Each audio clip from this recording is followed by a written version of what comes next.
키워드로 알아보는 경제 이야기 그리고 투자 전략 김한진 이코노미스트와 함께하겠습니다. 김 박사님 어서 오십시오. 네, 안녕하세요. 네, 목요일마다 이렇게 중심을 딱 잡아주셔서 목요일을 저희가 늘 기다리고 있습니다. 네, 진심입니다.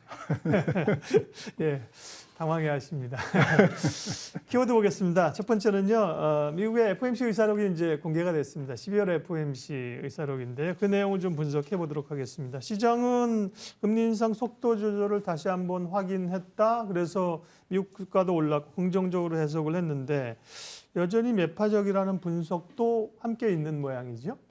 네, 맞습니다. 시장의 관심은 뭐 연준이 금리를 얼마까지 올릴까, 그리고 어느 정도 좀 오래 유지할까, 그 높은 금리를 이 두 가지에 좀 초점을 두고 있는데 어제 나온 뭐 11월 2일 FOMC 통화정책회의의 네. 의사록은 정말 시장의 우려보다는 조금 비둘기적으로 좀 분위기가 상당히 완화되는, 그러니까 아주 매파적은 아니었다. 그리고 대다수 의원들이 금리 인상의 속도에 대해서 조절론을 표출하고 있더라. 그런 의견을 갖고 있더라. 그러니까 이제 11월 2일 날 FOMC를 끝내고 파월 의장이 9월 달에 연준이 점 찍어 놓은 4.6%의 최종 금리보다는 훨씬 더 많이 올릴 거다. 높게 갈 거다라는 발언을 하면서 시장이 굉장히 좀 위축됐었는데 이제 그거는 이제 과도한 해석이었다, 과도한 우려였다. 그러니까 최종 금리에 대해서 몇몇 참가자만이 9월 점도표보다 어느 정도 살짝 조금 더 올려야 된다라고 주장을 하는 정도로 그 의사록에서 이제 확인이 됐습니다.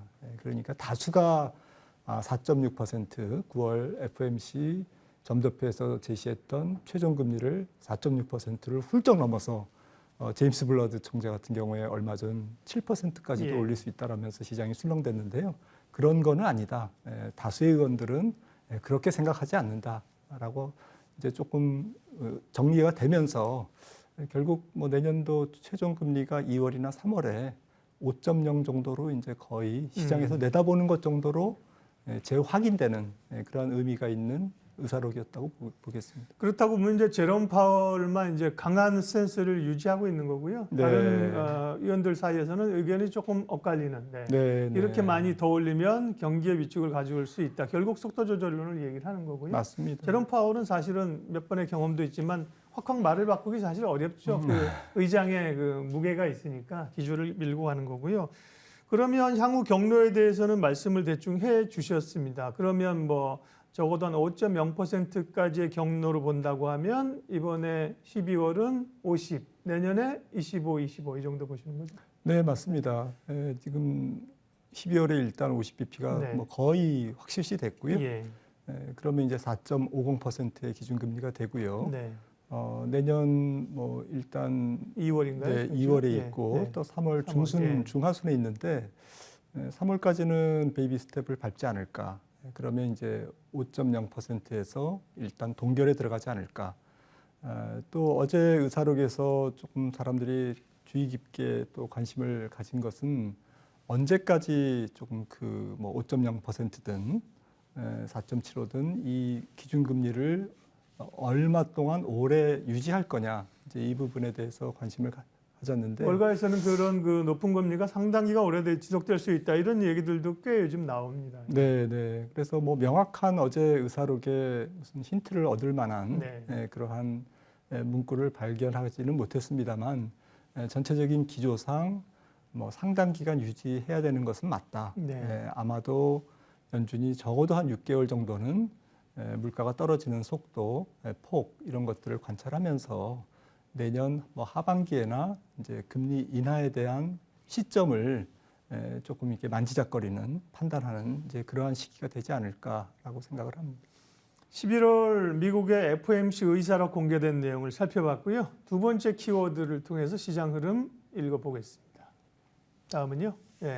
금통위 오늘 이제 올해 마지막 한국은행의 금융통화위원회가 있었죠. 조금 전에 이제 25bp 0.25%포인트 인상을 결정을 했는데요. 네. 다행스럽죠. 어쨌든 뭐 쫓아서 올려야 되는 상황인데 50으로 안 쫓아가고 25로 올린 거잖아요. 네, 네, 네.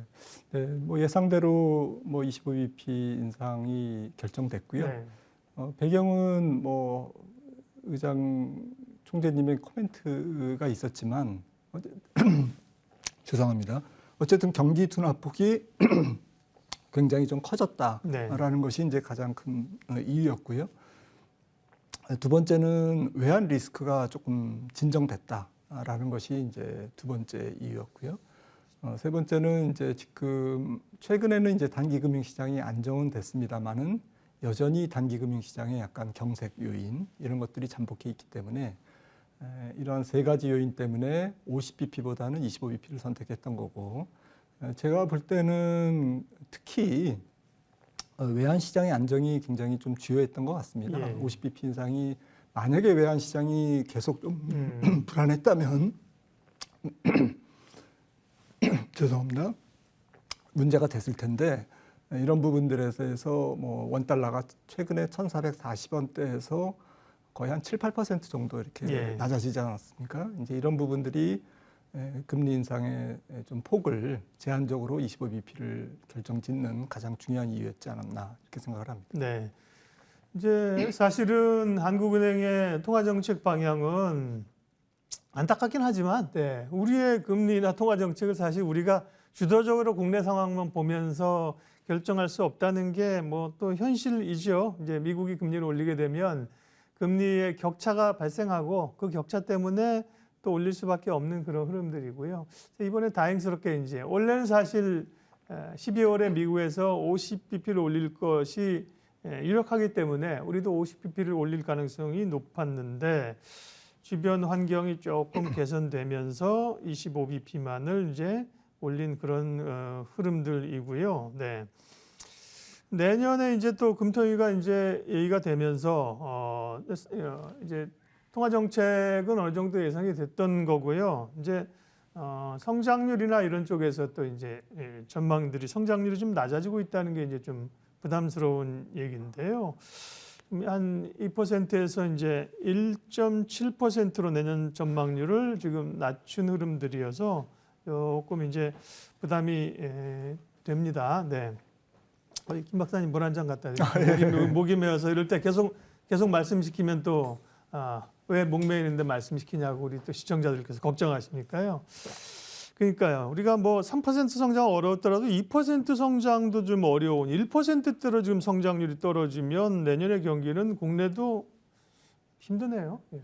네, 뭐 지난 8월에 한은회 통화정책회의에서 내년 성장률을 2.1%로 전망했었는데 네. 0.4%포인트나 낮췄습니다. 예. 그래서 1.7%로 전망했고요.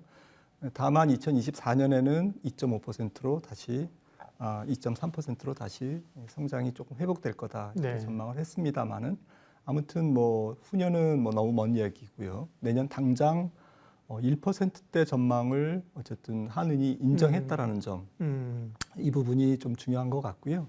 이미 금융연구원이나 뭐 일부 IB 혹은 OECD도 최근에 한국 경제 성장률을 1.8%, 네. 1%대 후반대로 낮췄죠. 그래서 한은마저도 일단 1%대 후반으로 이제 성장률을 이제 공식화하는 이제 그런 상황. 그러니까 내년도에 내수도 안 좋고 또 경제적으로 전 세계 경제가 안 좋기 때문에 좀 교육도나 또 선진국, 신흥국 다 이제 수요가 위축되면서 예. 수출 경기가 좀 위축될 가능성을 이제 소위 뭐 내외수 복합 불황 좀 이런 부분들을 한은도 인정했다라는 부분이 네. 좀 중요한데요. 제가 생각할 때는 뭐 내년도에 한 1%대 후반이 아니라 1%대 초반 정도의 성장률이 조금 나오지 않을까 이렇게 조금 더 네. 저는 낮게 보고 있고요. 이런 부분들이 아무튼 뭐 내년 특히 상반기까지는 내수 부진에 따라서 이제 한국은행이 뭐 내년도에도 금리를 한두 차례 더 올릴 가능성이 있기 때문에 가계 이자 부담 또 기업들의 조금 금융시장, 금융경색 이런 부분들에 대해서 부담이 가중되는 내년 상반기가 되지 않을까 그렇게 우려됩니다. 다만 이제 한국은행뿐만 아니라 뭐 세계은행, OECD 다 이렇게 경제 성장률 전망을 제가 알기로 이렇게 분기마다 한 번씩 해요. 그러니까 그때그때 좀 달라지는 거죠. 지금 상황에서 볼 때 1% 낮춘 거라 예를 들면 내년에 또 상황이 좋아지면 또 조정될 수 있다. 위쪽으로 기대감은 있는데 지금 시점에서는 김 박사님은 하는 전망보다 더 낮게 얘기를 하셨습니다. 세 번째 키워드 확인할게요. 세 번째는요. 중국의 코로나 확산이 다시 되고 있는 게 그게 계속 이제 부담이 되고 있는 건데요. 이 여파가 어느 정도일까? 이제 봉쇄 해제를 기대하고 있었는데 다시 지금 락다운이 되면서요. 지난번에 상하이 봉쇄 때는 큰 충격이 있었습니다. 봄이었는데요. 이번에는 글쎄 뭐 이 질병의 사태라 어렵습니다만 어떻게 보세요? 시장 영향을? 네, 근데 지금 뭐 최근에 중국의 코로나19에 대한 네. 대응 정책, 방역 대책을 보면 굉장히 상해를 봉쇄할 때보다는 굉장히 기간도 짧고 그리고 지역 전체를 봉쇄하는 게 아니라 굉장히 핀셋으로 네. 이렇게 해서 하면서 중국 전체 대륙의 어쨌든 방역 규제에 대한 부분들을 관리하는 듯한 그러한 느낌이 들거든요. 그래서 일부 연구기관들에서 그 연구기관들이 중국의 방역 지수라는 것을 이제 만들어서 이제 관찰하고 있는데 2020년 팬데믹 때 가장 좀 최악의 상황에서 그때를 뭐 방역 지수를 100이 가장 높다고 보면 한 90까지 올라왔는데 지금은 한 30 정도 미만에 있습니다. 그래서 아마도 제가 생각할 때는 중국 당국이 이러한 그 지역별로 이제 교차 규제를 하고 물론 이제 뭐 공산당 마음대로 코로나가 통제되는 것은 아니겠습니다만은 그래도 가능하면 단계적으로 그리고 핀셋으로 그리고 기간도 짧게 하면서 경제에 대한 주름살을 가능한 최소한으로 만들면서 규제를 할 가능성이 있고요. 그리고 이제 계절적으로 일단 봄이 되면 조금 코로나19에 대한 계절적인 그런 뭐 어려움이 조금 해소되지 않을까요? 그렇다 보면 내년 봄에는 제로 코로나 정책을 의미 있게 단계적으로 해제하지 않겠느냐라는 것이 뭐 지금 다수의 의견이고요. 그렇다고 보면 뭐 한 분기 정도, 뭐 길어야 한 4개월 정도가 앞으로 중국이 코로나 때문에 경제 성장률이 좀 둔화되고 여러 가지 경제 지표에 문제가 있는 그러한 가장 안 좋은 시기이기 때문에 좀 너무 그렇게 큰 우려의 시선으로 볼 필요는 없지 않을까라고 생각을 합니다. 다행이네요. 예. 근데 이제 중국의 방역 강화가 나비 효과를 주는 거죠. 중국의 경제가 어려울 것이다. 그러면 달러가 강세가 되면서 다시 원화가 좀 약세로 가는 그런 흐름들로 물론 지금은 이제 환율이 오늘은 또 원화 강세입니다. 환율이 오늘 많이 떨어지는데 한번 보여주시겠어요? 오늘은 또 지금 많이 떨어지네요. 16원 하락해서 1,330원대인데 지난번에 급격하게 떨어지다가 또 좀 환율이 좀 올라서 좀 부담스럽기도 합니다. 환율 방향 좀 얘기해 주세요. 네, 오늘도 한 1% 정도 오늘 많이 떨어지네요. 환율이 떨어졌는데 이제 1,300원대 일단 초반 정도에 이제 근접하고 있죠. 그런데 1,300원대에서 결론적으로 원 달러는 공방을 보이지 않을까. 특히 1,300원을 좀 지지선, 뭐 저항선이라고 그래야 되나요? 어쨌든 1,300원을 원 달러 측면에서는 지지선, 그리고 1,370원에서 80원 정도가 저항선으로 이렇게 움직이면서 아직까지는 1,300원대를 깨고 1,200원대로 진입하기에는 글로벌 달러 환율이 즉 유로화라든지 엔화라든지 파운드화가 아직까지는 강세로 확실하게 전환되는 시기는 아닌 것 같다라는 것이죠. 그런 측면에서 글로벌 달러 인덱스 티커명 DXY가 한 지금 105, 106 정도에서 움직이고 있는데 이게 한 103, 102 정도까지는 떨어질 수 있겠습니다만은 이 또한 달러 약세가 조금 제한되면서 원 달러도 1,300원을 좀 지키는 선에서 뭐 지킨다는 표현은 조금 뭐하는데요. 어쨌든 1,300원이 하향 돌파되지 않는 선에서 좀 강보합을 유지하지 않을까 이렇게 예상을 해봅니다. 레벨 자체가 뭐 1,400원대에서 1,300원대 내려온 것만 해도 그죠? 한 8% 내려왔습니다. 10% 대단한 거죠. 예. 마지막으로 주식시장 전망 전략 좀 해주고 가세요. 제한적인 것 같으면서 또 많이 밀리진 않고 코스피보다 코스닥의 중소형주 강세가 나타나고 있는데요. 전략은요? 네, 코스피가 2,500이라는 뭐 조금 굵직한 저항선에 부딪히니까 아무래도 이제 형보다는 아우가 예. 좀 움직이고 시장 체력이 조금 아직까지는 완전히 이제 회복한 상태는 아니기 때문에 또 좀 글로벌 달러 환율도 좀 주춤거리면서 또 계절적으로는 12월 들어서면 외국인들이 좀 한국 시장에 대한 순매수 강도가 약해질 수밖에 없는 네. 계절적 요인도 있기 때문에 시장 밸류에이션은 지금 높아져 있고 그리고 매력은 조금 낮아져 있고요.